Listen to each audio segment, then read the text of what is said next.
बयनोबो खुलुमनाय हरग्रोबाय।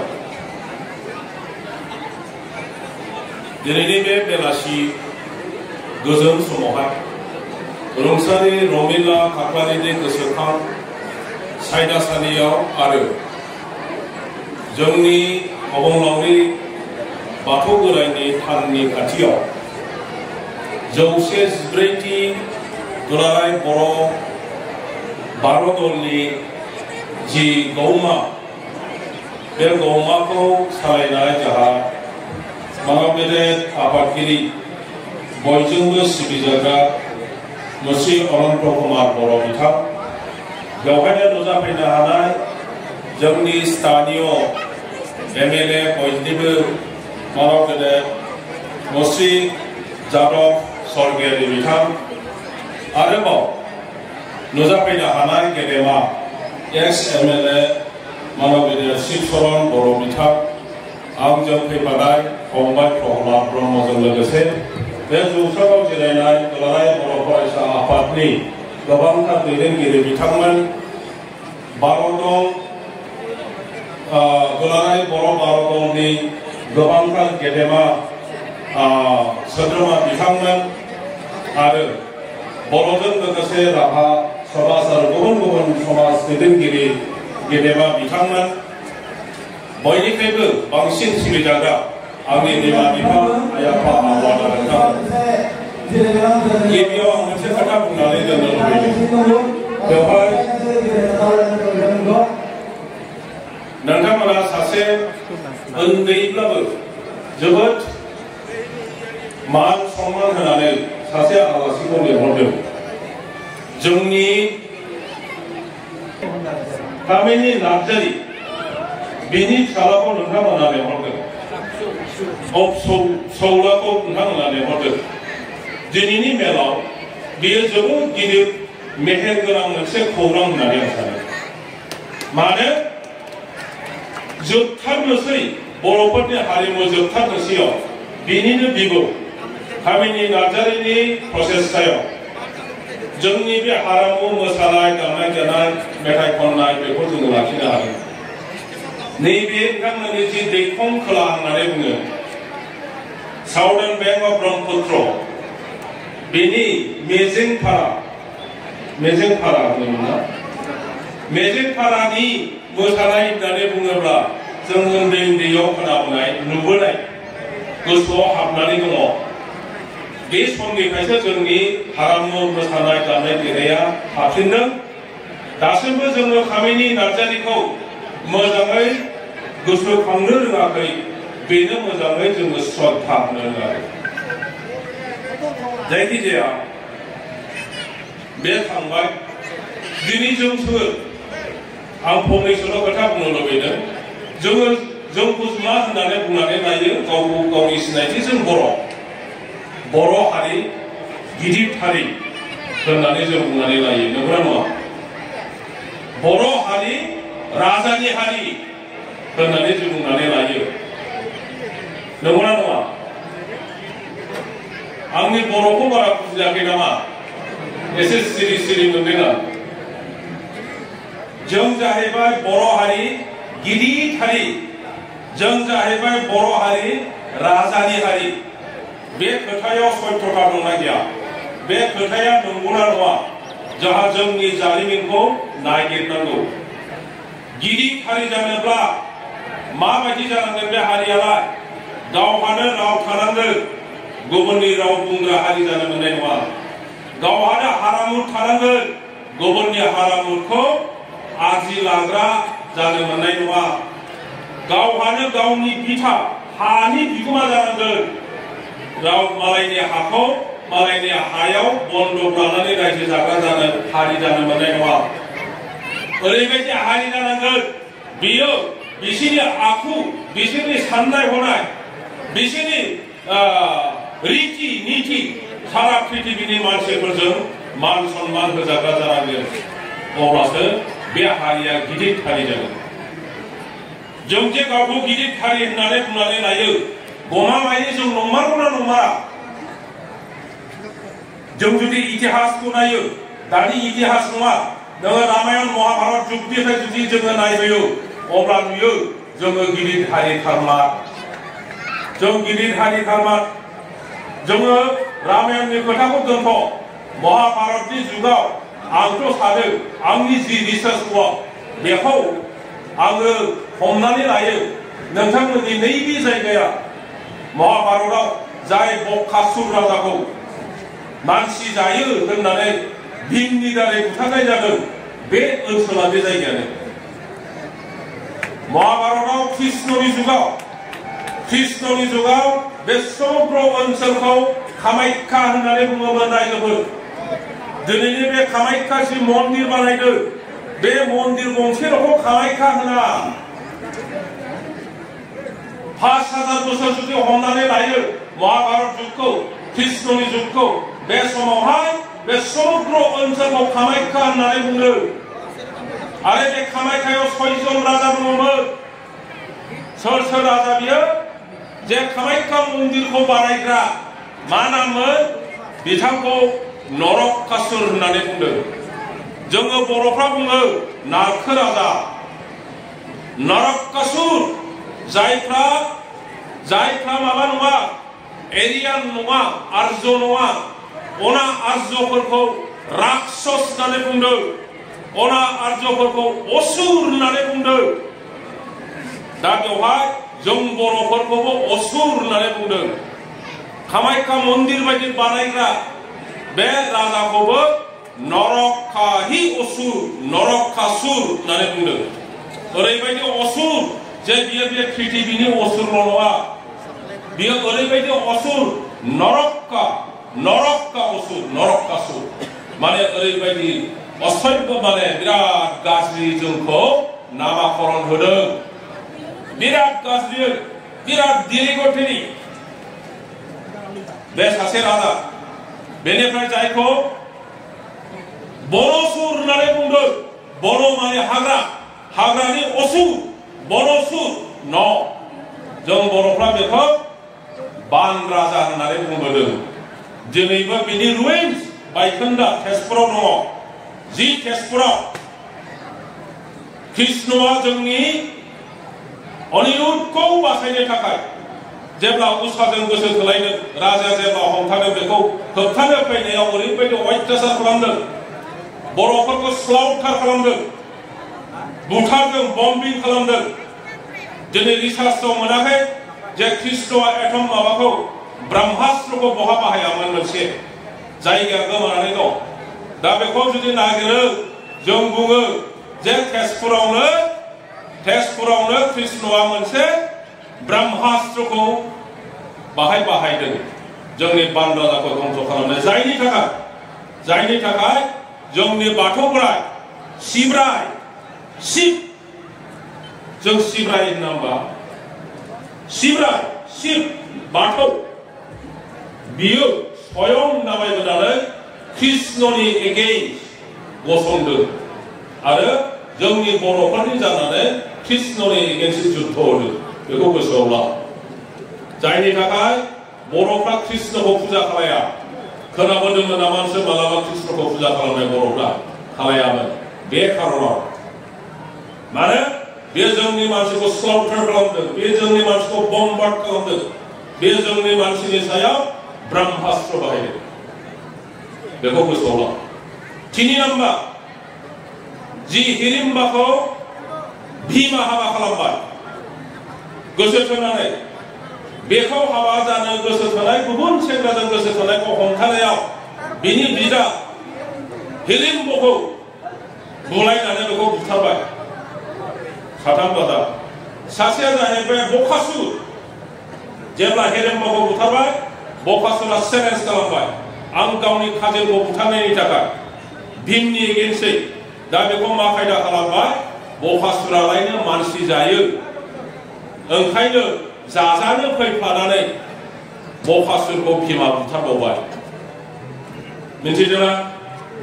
बे जाहैबाय इतिहास महाभारत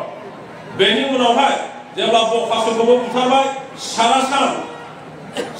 होननाय आरो बर' राजा सासेया बियो challenge खालामबावबाय 2 of my cousins have been killed सानै आंनि बिदा फंबायखौ बुथारबाय आंनो नोंखौ चेलेन्ज खालामो I challenge you सारा साना ओंखारबावबाय सारा सानखौबो बुथारबावबाय 3 of Bodo kings in Krishna's era during Mahabharata were killed by him बेखौ गोसोआव ला बेनि उनावहाय बागादत जायहा कुरुक्षेत्र युद्धआव बाहागो लादों सोरनि जानानै कौरवनि जानानै दुर्योधननि जानानै जेब्ला कर्णआ सारा पृथिबीखौ जय खालामनो ओंखारदों बेवहाय जेनदों जोंना भगदत्तआ कर्णजोंलाय सोरथ' हानो बेनिफ्राय रायज्लायलायनानै नों सोर आं कर्ण नों सोर आं Duryodhan Duryodhan means our enemy's enemy so you are my friend कारण ओरैहाय पांडवनि भीमा जोंनि साथाम राजाखौ सिथारबाय ओंखायनो भगदत्तआ जेब्ला मिथिबाय बियो Duryodhan so Duryodhan is enemy of my enemy गतिके I can be friend of you मा खालामबाय बियो matrimonial alliance गावनि फिसाजोखौ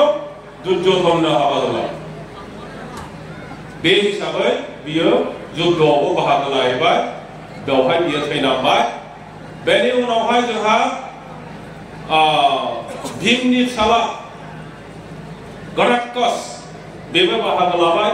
बेबो थैनांबाय घटोत्कचनि फिसाला सोर बारबारि बेखौ जोंनि मानसिफ्रा बारा मिथिया घटोत्कचनि फिसाला बारबारि बे बारबारिगा सासेल' witness is the only witness of Kurukshetra war जायफ्रा बे कुरुक्षेत्र युद्धआव थांदों either he died or gone back without anything किन्तु बारबारि बर' सेंग्रायाल' सासेल' साक्षी कुरुक्षेत्र युद्धखौ गासैबो नुजोबनाया बे जाहैबाय जों बर' जाथि ओंखायनो जोंहा कामाख्या होननाय देश दंमोन जोंहा 6 जन राजा दंमोन जोङो जोंनि प्रिन्सिपल जोंनि मान सन्मान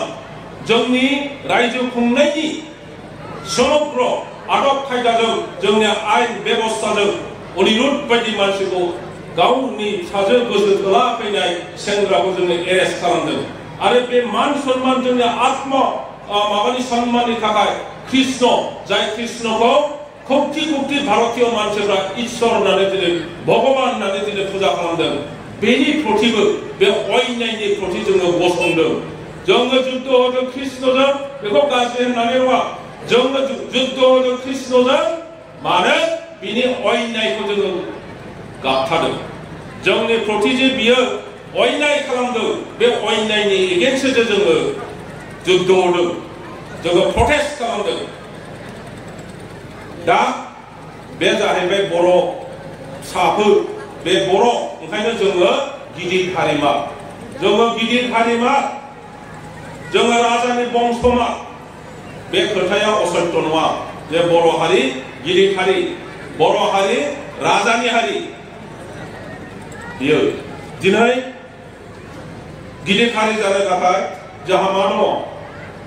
जोंनि निजा जोंहा धर्म दङ रावबो दालागा दस्रायाव दाथां बयबो बेखौनो बुंलायलायदों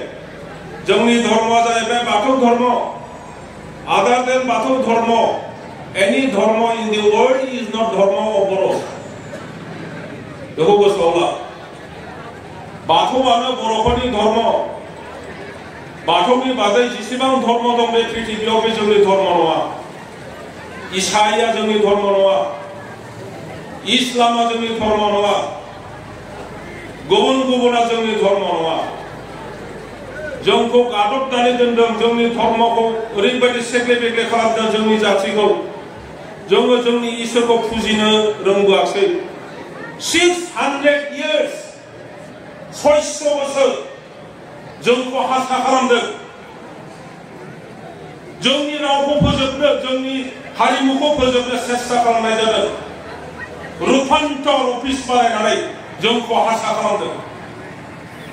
बेनि एगेन्स्टसो जों गसंदों राजनितिक भाबै जोङो जेब्ला सेबना मोनबाय जोंनि राव हारिमुखौ लानानै थांनानै थानायनि जिहेतु जोङो बे भारतनि डेमोक्रेटिक कान्ट्रियाव बे गणतान्त्रिक देशआव जोंनि अधिकारखौ लानानै जोंनि प्राप्यखौ लानानै जोङो थांनानै थानो हायो बेनि थाखायसो जोङो दावहा नांनांगौ बेनि थाखायसो जोङो आन्दोलन खालामनांगौ बेयो ओरैनो सरल आन्दोलन नङा सरल बेयो ओरैनो एजिटेशन नङा बेयो मुभमेन्ट नङा बेयो जाहैबाय संग्राम बे जाहैबाय रिभलिउसन जोंनि देशखौ जोंनि हाखौ मोनफिननायनि बियो संग्राम जोंनि रावखौ लाखिनायनि बियो संग्राम जोंनि गाननाय जोमनाय हारिमुखौ लाखिनायनि बियो संग्राम दिनै बे संग्रामनि दारैहाय एसे जोङो हां लानो हादों जोंनि गोमानाय हादोर बिटिसि होननाय मोनसे फिसा जोङो काउन्सिल मोननो हादों आरो बेनिफ्राय नोंथांमोन बायदि बे जेरावहाय माने जेबो सिकिउरिटि गैयै बायदि जायगायावबो थांनानै बिमानि रावखौ नोंथांमोनहा जे लाखिदों बिराद गिदिर खोथा गावनि गाननाय जोमनायखौ जे लाखिदों बिराद गिदिर खोथा जोंखौ मा बुंदोंमोन जेब्ला हासादारि खालामदोंमोन जोंनि हिनजावफोरखौ खोमायाव समाय लाहोयोमोन मा बुङोमोन एम्बु जाग्रा अमा जाग्रा सेंग्रा जाग्रा गुमा जाग्रा बे हारिनि रावखौ आं दिनैनिफ्राय रायज्लायला होननानै समाय लायोमोन जोंनि हिनजावफोरखौ जायनि थाखाय रावखौनो रायला जेब्ला सरन लाबाय बेनि उनाव रावखौनो रायला अमा जाग्रा गाहुरी कोआ फरिंग कोआ बेकुली कोआ ड्रेसखौ मैं आजिर कोला निपिन्दु बेबायदि समाय लाहैबो बेखायनो जेब्ला सरन लाबाय गावनि गारनायखौबो दोनबाय बिदिजों जोङो 600 years जोङो जाबोदों दिनै जि बर'फोर थांनानै दं only 40% of the total population of Bodos are Bodos today 60% already assimilated बुजिदोंना 60% जोंनि बर'फ्रा अलरेडि एसेमिलेट जाखांबाय जों जायफ्रा दङ दिनै बे 40% ल स्टिल जोङो जोंनि आत्मसन्मान आत्मगौरव जोंनि अधिकार जोंनि प्राप्य बेखौ जोङो आदाय खालामगोन जोङो मोनसे इन्टारनेशनेल जाति जों साजाथि नङा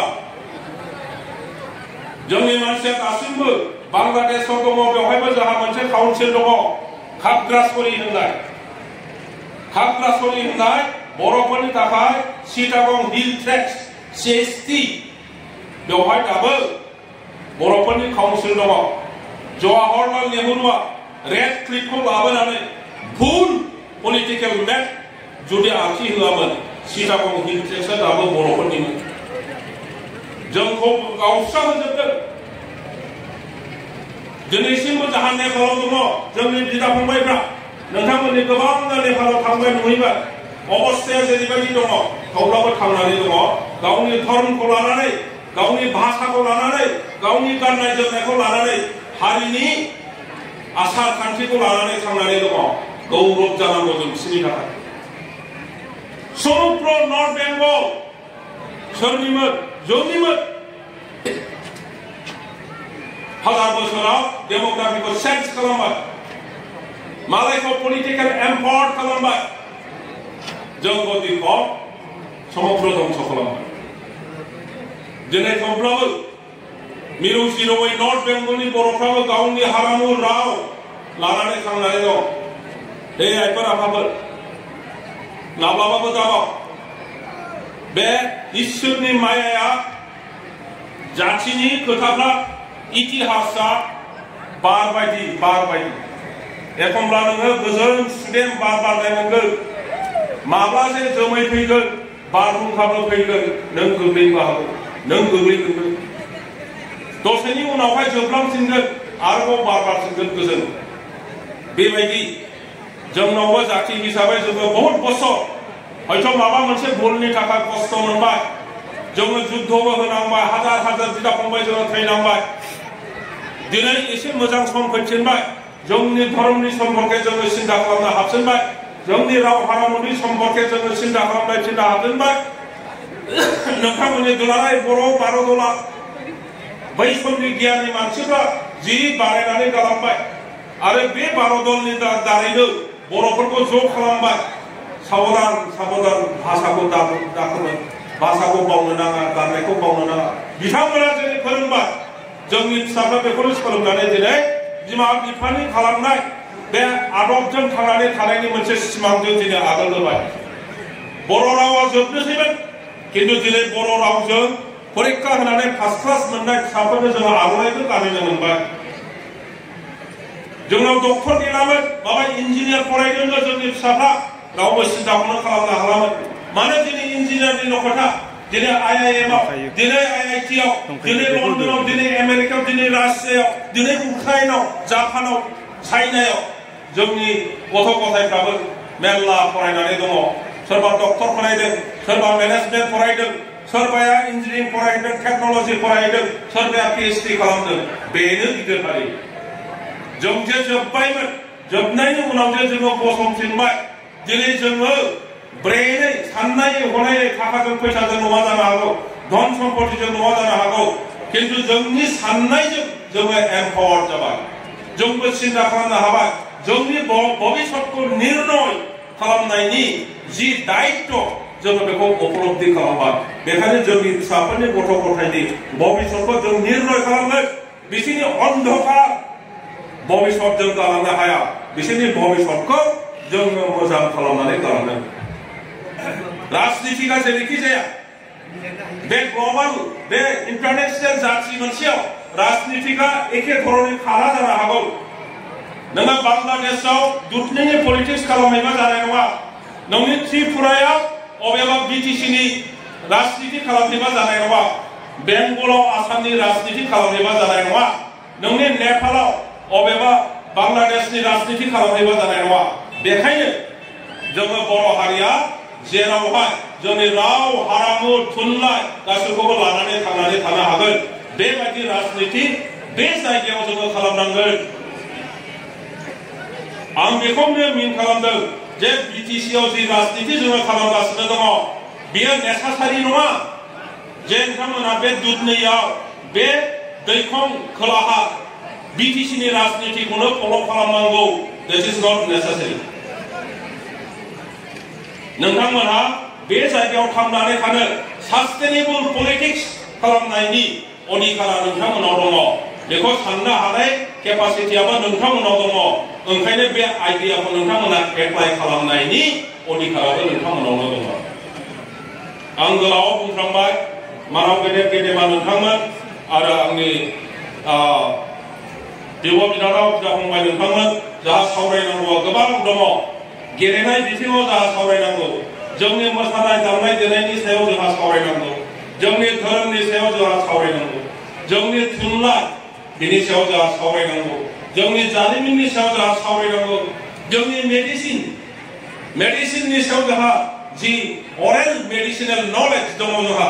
जि ट्रेडिशनेल जोंनि बिमा बिफानिफ्राय मोनबोनाय जोंहा बिराद दं बेखौ जोंहा सावरायनांगौ जोंनि जारिमिना दिनै अरेल जानानै दङ बेखौ रिटेन फर्मआव बोरै लाबोनांगौ जोंहा बिनि सावरायनांगौ दङ दिनै इउनिभार्सिटिनि स्टुडेन्टस जाहा मोनबाय PhD स्टुडेन्टसफोर फैबाय बड'लेण्ड इउनिभार्सिटि दङ गुवाहाटी इउनिभार्सिटि दङ डिब्रुगड़ इउनिभार्सिटि दङ जोंनि गथ'फ्रा दिनै गैयाब्लाबो गोबांथार दिल्ली इउनिभार्सिटियाव PhD खालामदों हिस्ट्रि डिपार्टमेन्टआव जोंनि गथ'फ्रा दिनै जेएनइउआव हिस्ट्रि खालामदों हिस्ट्रि डिपार्टमेन्टआव जोंनि गथ'फ्रा दिनै कलकाता इउनिभार्सिटि मुम्बाइ इउनिभार्सिटियाव लन्डनाव हिस्ट्रि डिपार्टमेन्टआव PhD खालामदों बिथांमोना जोङो मोजां मोनसे स्कप होनांगोन जे जोंनि थांनाय सम जोंनि पास्ट फिउचारखौ जोंनो नांगौ फिउचारखौ दानो थाखाय प्रेजेन्टआव जोंनि पास्टखौ जोङो नायग्रोनांगोन जोङो बोरैहाय थांबोआ जों बोरै गोग्लैया बे अभिज्ञताजों जोंनि भबिष्यतखौ दानो थाखाय जोङो सोलोंनांगोन